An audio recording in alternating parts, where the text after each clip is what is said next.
সব দ্বন্দ্ব চেঁচামেচি করে আসে না, কিন্তু কিছু দ্বন্দ্ব আসে শান্তভাবে, যেন মানুষ বুঝতেই না পারে সে কখন নিজের সবচেয়ে কঠিন জায়গায় দাঁড়িয়ে গেছে।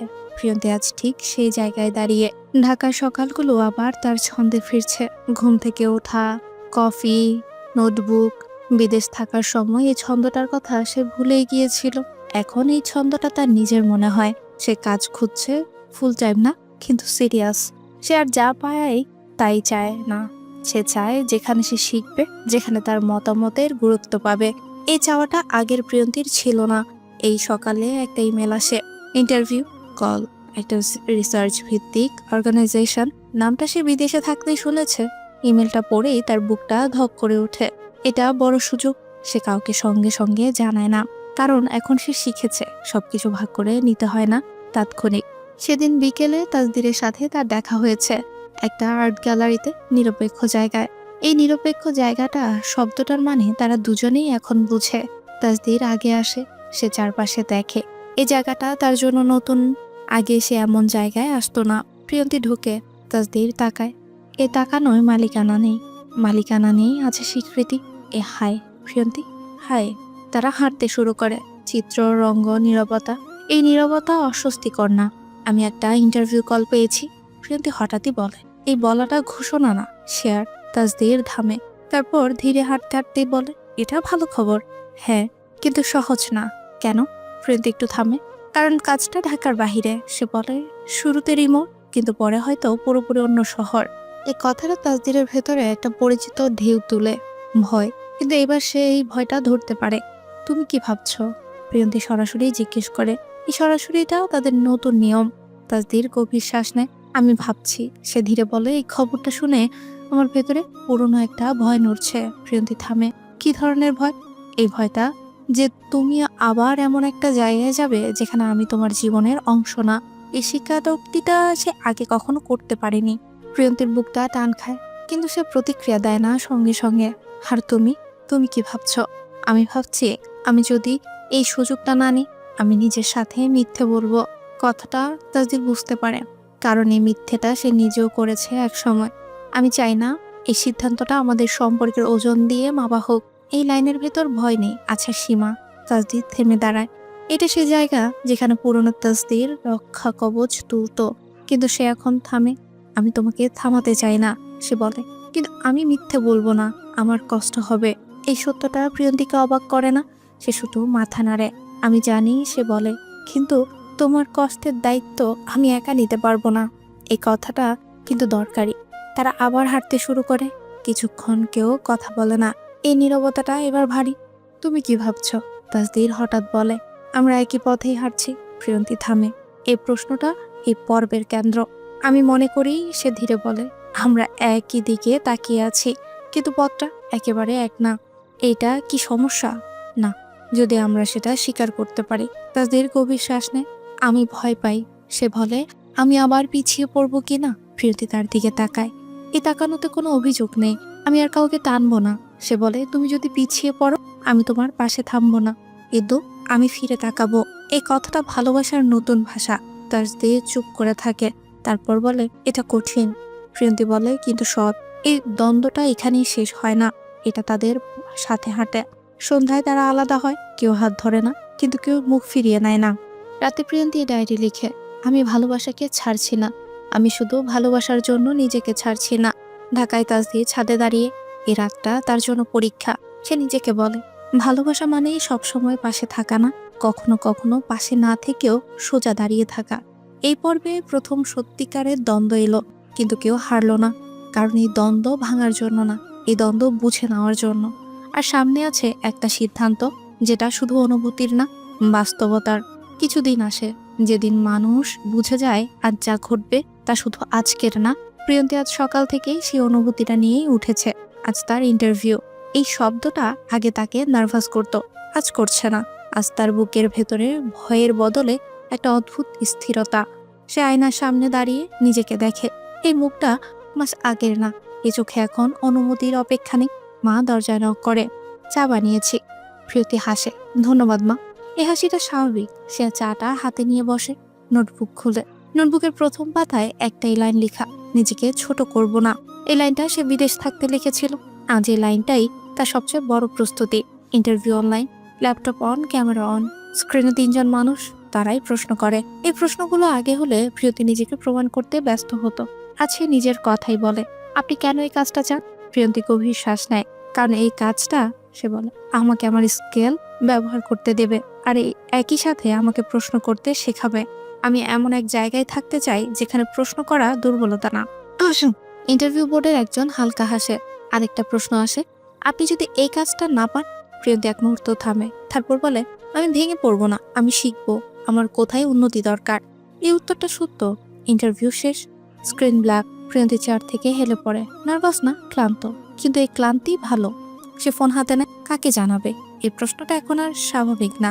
সে তাসদিরকে কল দেয় না, মেসেজ দেয়, কারণ সে শিখেছে সব আবেগ তাৎক্ষণিক না হলেও চলে। প্রিয়ন্তি, ইন্টারভিউ শেষ, ভালো গেছে। ওদিকে তাসদির অফিসে বসেই সে অস্থির, কারণ আজ তার নিজের ভেতরেরও একটা ইন্টারভিউ। প্রিয়তির গত কথাগুলো তার মাথায় ঘুরছে। আমি তোমার কষ্টের দায়িত্ব একাই নিতে পারবো না। এই লাইনটা তার পুরনো ট্রিগার ছুঁয়ে গেছে। তার জীবনে বহুবার এই জায়গাটা এসেছে, যখন কেউ এগিয়েছে আর সে ভেতরে ভেতরে অপর্যাপ্ত বোধ করেছে। এই অনুভূতিটা আজ আবার ফিরে এসেছে, কিন্তু এবার সে পালাচ্ছে না।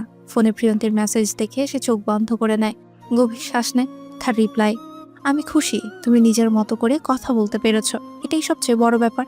এই রিপ্লাইটা তার নিজের কাছেও নতুন। সন্ধ্যায় তারা দেখা করে না। এই না দেখাটা অবহেলা না, এটা সচেতনতা। আজ দিয়ে ছাদে ওঠে। এই ছাদটা একসময় তার পালানোর জায়গা ছিল। আজ এই ছাদটা তার মুখোমুখি হওয়ার জায়গা। সে নিজেকে প্রশ্ন করে, আমি কি করব? আমি কি আবার এই সম্পর্কটাকে নিজের পরিচয়ের সাথে বেঁধে ফেলছি? এই প্রশ্নটা ভয়ঙ্কর। সে থেরাপিস্টের কথাই মনে করে। ট্রিগার আসবে, কিন্তু সেটা তোমাকে চালাতে দিও না। সে ফোনটা হাতে নেয়। এবার সে প্রিয়ন্তীকে কল দেয়। প্রিয়ন্তী কল ধরে। হ্যালো, আমি একটা কথা বলতে চাই।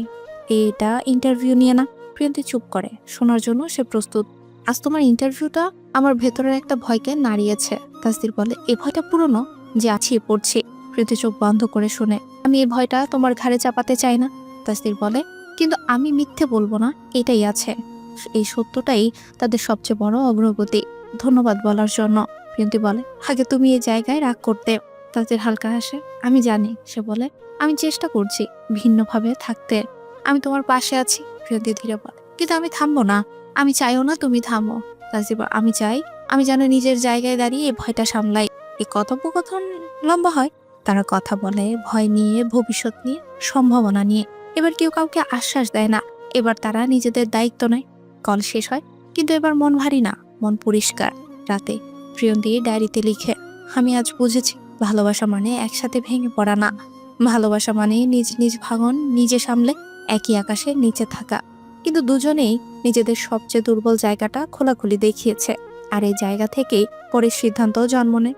সামনে আছে ইন্টারভিউর ফলাফল আর তার প্রভাব। বাসটা ধীরে ধীরে এগোচ্ছে।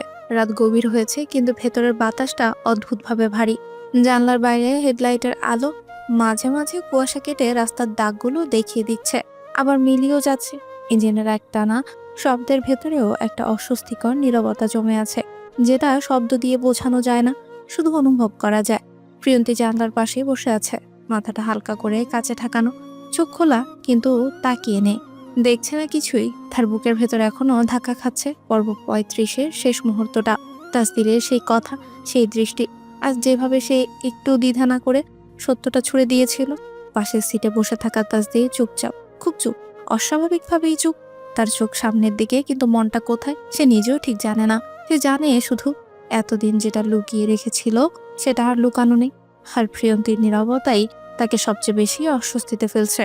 বাসটা হঠাৎ একটু জোরেই ব্রেক কষে। প্রিয়ন্তী সামান্য কেঁপে উঠে সোজা হয়ে বসে। কি হলো? তার গলা খুব আস্তে, কিন্তু কাঁপুনি লুকানো নেই। ড্রাইভারের দিক থেকে ভেসে আসে চেকপোস্ট। 2 মিনিট। বাসের ভেতর ফিসফিস শুরু হয়। কেউ জানলা দিয়ে তাকায়, কেউ ব্যাগ টেনে কাছে নেয়। তাসদির এই সুযোগে প্রিয়ন্তীর দিকে তাকায়। এই প্রথম। তুমি ঠিক আছো? প্রিয়ন্তী কোনো উত্তর দেয় না, শুধু জানলার বাইরে তাকিয়ে থাকে। তাসদির আবার বলে, আমি জানি, হঠাৎ করে অনেক কিছুই।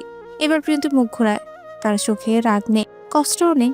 আচ্ছা, শুধু একটাই প্রশ্ন, যেটা সে নিজেও ঠিক বুঝে উঠতে পারছে না। তুমি কবে থেকে জানো? তাসদির 1 সেকেন্ড থামে। মিথ্যে বলার কোনো জায়গা নেই, শুরু থেকেই। শব্দটা বাসের ভেতরের শব্দের চেয়েও ভারী হয়ে পড়ে। প্রিয়ন্তী হালকা করে হাসে। হাসি নয়, একটা ভাঙা প্রতিক্রিয়া। তাহলে আমি? সে বাকিটা বলে না। তাসদির বুঝে যায় তুমি কখনোই খেলনা ছিলে না। প্রিয়ন্তী তার গলা এবার শক্ত করে। তুমি শুধু এমন একটা জায়গায় ছিলে যেখানে সত্যি বলা মানেই তোমাকে হারানো। প্রিয়ন্তী চোখ নামিয়ে নেয়। আর এখন এখন সত্যি বলেছি, হারানোর ঝুঁকি নিয়েছি। চেকপোস্টে পার হয়ে যায়, বাস আবার চলতে শুরু করে। কয়েক সেকেন্ডের নীরবতা। তারপর প্রিয়ন্তী খুব ধীরে বলে, তুমি কি জানো সবচেয়ে কষ্টের জায়গাটা কোথায়? তাসদির তাকিয়ে থাকে। তুমি সিদ্ধান্ত নিয়েছিলে আমার হয়ে। এই লাইনটা তাসদিরের বুকে সরাসরি লাগে। আমি ভেবেছিলাম তোমাকে বাঁচাচ্ছি, কিন্তু আমাকে জিজ্ঞেস করনি।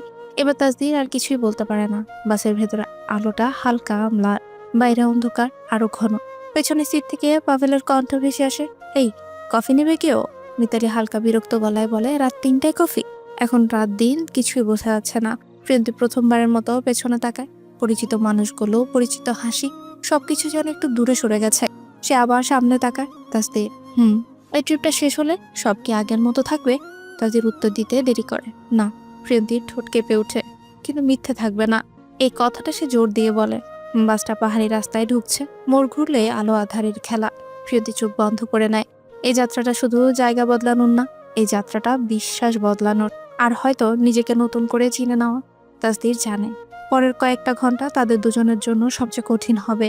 আর এই বাস থামার আগে অনেক সিদ্ধান্ত নেওয়া হয়ে যাবে। এই গল্পের পরবর্তী অংশ আমাদের নতুন চ্যানেলে আপলোড হয়ে গেছে। এই গল্পের পরবর্তী অংশের লিংক কমেন্ট বক্সে পিন করে দেওয়া হয়েছে। সবাই লিংকে ক্লিক করে এই গল্পের পরবর্তী অংশ দেখুন। আর সবাই আমাদের চ্যানেলটিকে সাবস্ক্রাইব করে পাশে থাকবেন। আর যারা এখনো কমেন্ট বক্সে লিংক পাননি, একটু অপেক্ষা করুন। এই ভিডিওর ওপরে গল্পগুলো ভেসে উঠবে, সেখান থেকে ক্লিক করে গল্পগুলো দেখে নিতে পারবেন। ধন্যবাদ সবাইকে।